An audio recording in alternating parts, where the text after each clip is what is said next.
Small turbo petrols were supposed to be the future. Downsized engines with clever turbos, promising diesel-like economy without the emissions or tax penalties. On paper, it sounded perfect. And for a while, Britain bought into the idea. Fiestas, Astras, Qashqais, Golfs, all proudly wearing badges like EcoBoost, TSI, and PureTech. But time has shown a darker side. These tiny, high-stressed engines don't always age well in real-world British driving.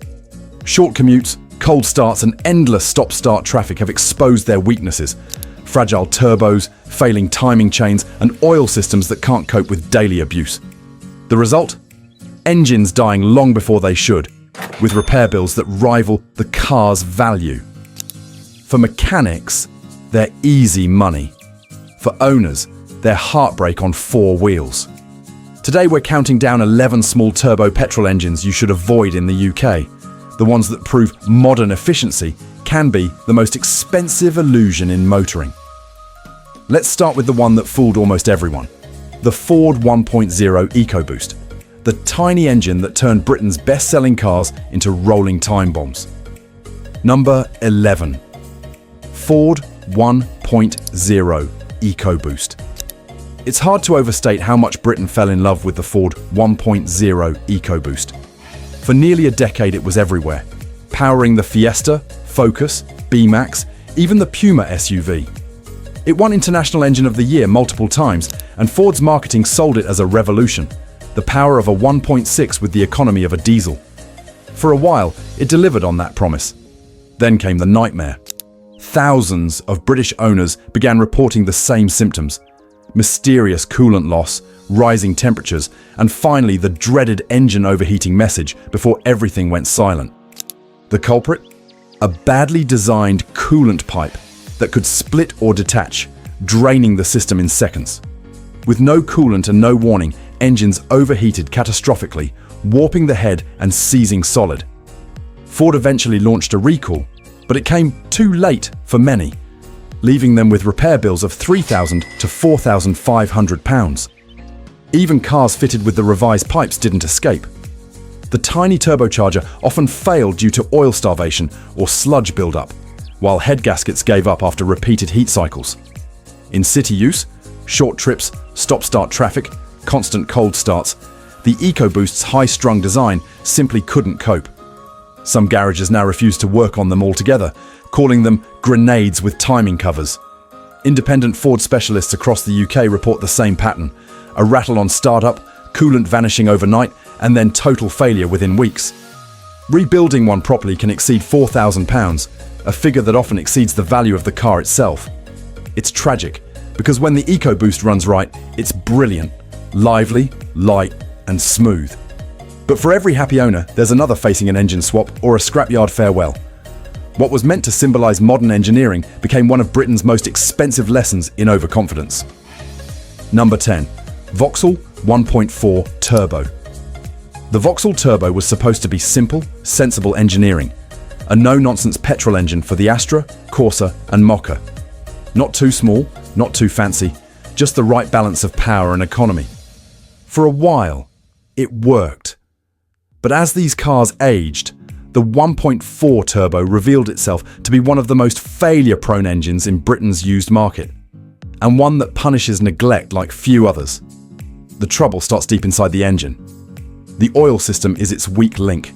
Narrow passages, undersized pumps, and poor tolerance for dirty oil. Miss just one service interval or use the wrong grade, and the timing chain tensioner starts to lose pressure. The result? That dreaded metallic rattle on cold starts. The sound every Vauxhall owner learns to fear.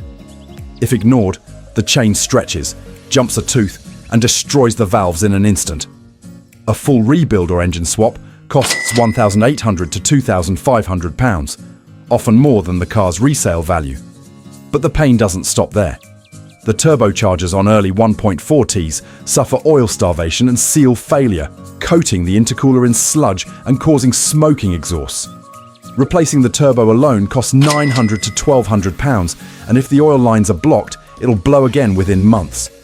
Add to that the valve stem seal leaks, misfires from failing coil packs, and countless check engine lights, and you've got a car that feels like it's permanently queuing for the garage. In Britain's stop-start traffic, the design flaws only get worse. Short trips don't heat the oil enough, carbon builds up, and the chain wears faster. It's why independent garages from Manchester to Milton Keynes now joke that every Astra 1.4T they see arrives running on borrowed time. It's a shame, because when new, the engine felt great, punchy, quiet, eager. But after a few years of real-world driving, it's become a masterclass in false economy. Number 7. Nissan 1.2 DiGT. When Nissan launched the 1.2 DiGT, it looked like the perfect fit for British roads. Small, turbocharged and efficient.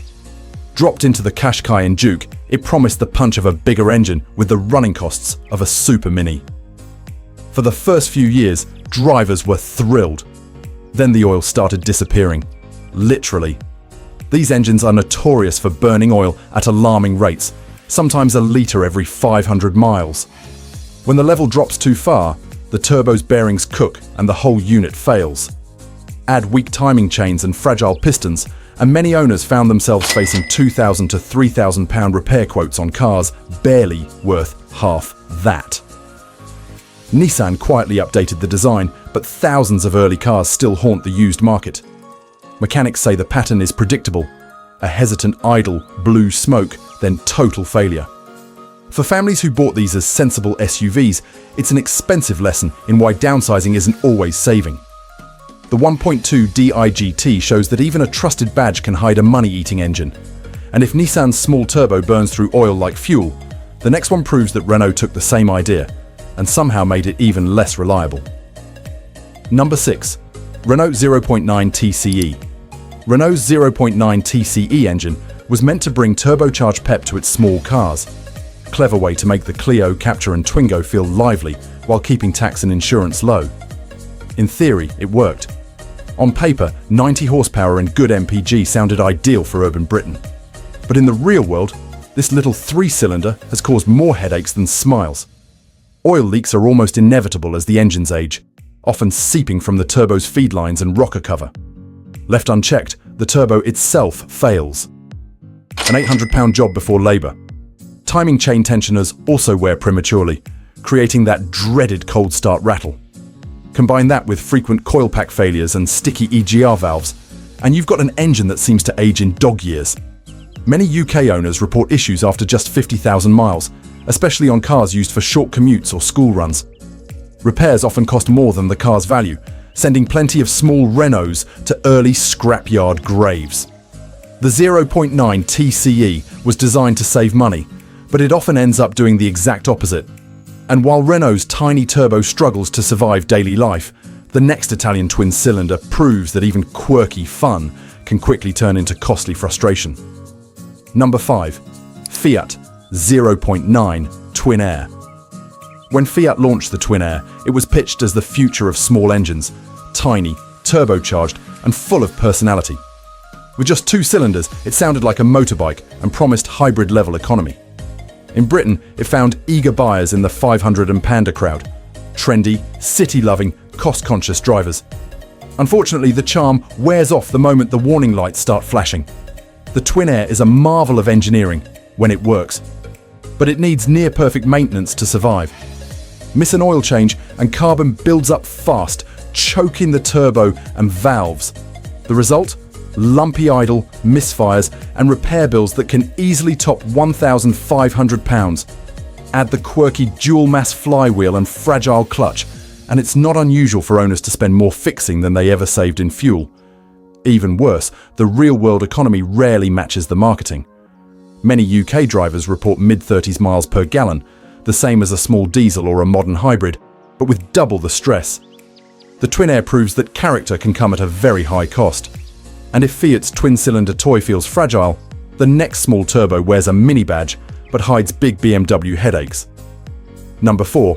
Mini/BMW 1.6 Prince engine. Born from a partnership between BMW and PSA, the 1.6 Prince engine was supposed to blend German precision with French flair. It powered everything from the Mini Cooper S to the Peugeot 207 GT and Citroën DS3. On the road it felt lively and smooth, until the ticking started. The timing chain, mounted awkwardly at the back of the engine, is its Achilles heel. It stretches prematurely, especially on cars that miss oil changes, and when it lets go, the engine often goes with it. Add in turbo failures from carbon buildup and poor lubrication, and it's easy to see why garages across Britain now treat Prince engine as shorthand for trouble. A full repair with turbo and chain easily hits £2,000 to £3,000, a painful figure when most used Minis cost roughly the same. The real tragedy is how widespread it is. Even low mileage examples, serviced on schedule, can fail early. For many owners, the decision is the same: fix it and lose money, or scrap it and walk away. It's a harsh lesson that even premium small engines can carry budget-grade durability. And if BMW's engineering partnership could create such a mess, the next turbo from Korea proves that even modern tech and long warranties can't save you from expensive surprises. Number 3. Hyundai 1.0 T-GDi. Hyundai and Kia have built a solid reputation in Britain for reliability and value, and rightly so. But even they slipped up with their 1.0 T-GDi three-cylinder turbo, found in everything from the i10 and i20 to the Stonic and Picanto. On paper it looked perfect, efficient, punchy, and backed by a long warranty. Yet under the bonnet, it hides a handful of weak spots that can turn that peace of mind promise into a costly headache. The most common issue? Turbo wastegate actuators that fail early, leaving the engine wheezing or dropping into limp mode. Replacements can cost upwards of £900, and many garages report that even new parts don't always last. Fuel injectors are another sore point, with misfires and rough idling becoming common after 40,000 to 50,000 miles. Add in a tendency for oil dilution on short urban runs, and these small Korean turbos age far faster than expected. Most owners love their Hyundais and Kias, until that first big bill arrives just out of warranty. For a brand known for reliability, the 1.0 T-GDi has been a rare misstep.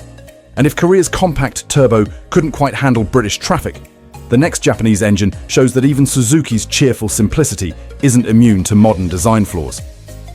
Number 2. Suzuki 1.0 Boosterjet. For years, Suzuki built its name on simple, tough cars that just worked. So when the 1.0 Boosterjet arrived, British buyers trusted it instantly. A lively three-cylinder turbo that promised punchy performance and low tax, perfect for the Swift, Baleno, and Vitara. Sadly, that trust didn't last long. Mechanics across the UK started seeing the same pattern. Engines that hesitated, misfired, and drank fuel like much larger motors. The culprit was often the high-pressure fuel pump or the direct injectors, both known to fail early and expensively. Some owners reported total injector replacements at under 40,000 miles, a £1,000 hit once labour's added. Worse still, a software quirk can leave the engine surging at idle or cutting power mid-drive, issues dealers struggled to fix for good. For a company famed for reliability, the Boosterjet was a rare stumble. It performs brilliantly when new, but once wear sets in, the charm fades fast. Many UK owners, burned by repeat faults, have quietly traded theirs for hybrids instead. The Boosterjet was meant to modernise Suzuki, but for many, it just brought modern problems. And if even Suzuki's turbo has its limits, our final engine proves that Volkswagen Group's earlier attempts at efficient petrol set the stage for almost every small turbo disaster that followed. Number 1 Audi 1.4 TFSI. The 1.4 TFS. I should have been a triumph. Small, powerful, refined, and perfect for the British market. It powered everything from the Golf and A3 to the Leon and Octavia, and early on it felt like a masterpiece of downsizing. But for thousands of UK owners, the honeymoon ended the moment the oil light came on. These engines are infamous for excessive oil consumption, sometimes a litre every 600 miles. The issue lies in weak piston rings that let oil slip into the combustion chamber, slowly choking the engine and fouling spark plugs. Timing chains on early versions were just as bad, stretching long before 60,000 miles and risking catastrophic failure.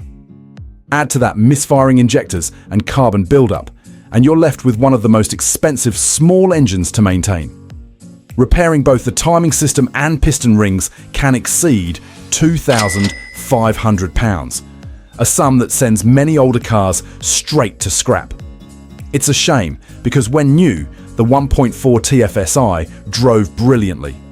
But time hasn't been kind, and Britain's daily stop-start traffic only accelerates the wear. For many, it became the cautionary tale of the turbo era, proof that efficiency promises can come with a heavy long-term price.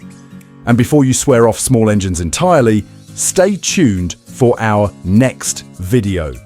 The downsized petrols that actually last, saving drivers thousands across the UK. So there you have it, 11 small turbo petrol engines that promised the world but ended up draining wallets across Britain.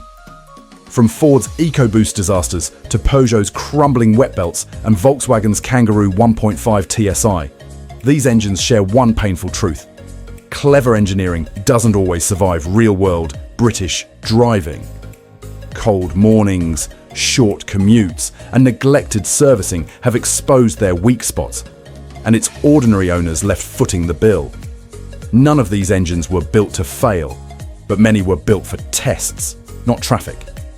Downsizing worked brilliantly in the lab, yet struggled on the school run or the M25. Mechanics across the country know them by sound alone.